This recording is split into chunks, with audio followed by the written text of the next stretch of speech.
মামনি, ওই দেখ একটা কাঠবিড়ালি ঘরে ঢুকে আমার সব লাড্ডুগুলো খেয়ে নিল। এই কাঠবেড়ালি তো সব লাড্ডু খেয়ে নিল, না তুই খেয়েছিস? না মামনি, আমি খাইনি, কাঠবিড়ালি খেয়ে নিয়েছে। আচ্ছা আর কাঁদতে হবে না। আচ্ছা কাঠবেড়ালি দিয়ে একটা ছড়া বল দেখি, কেমন পারিস দেখি। মামনি বলবো?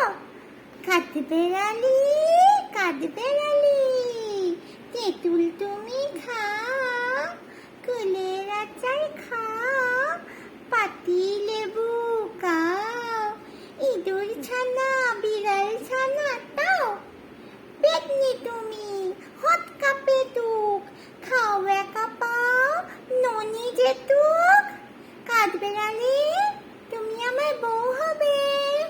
এই সবাইকে তুই বউ বউ করবি নাকি? কাঠবেড়ালিও তোর বউ খাবে?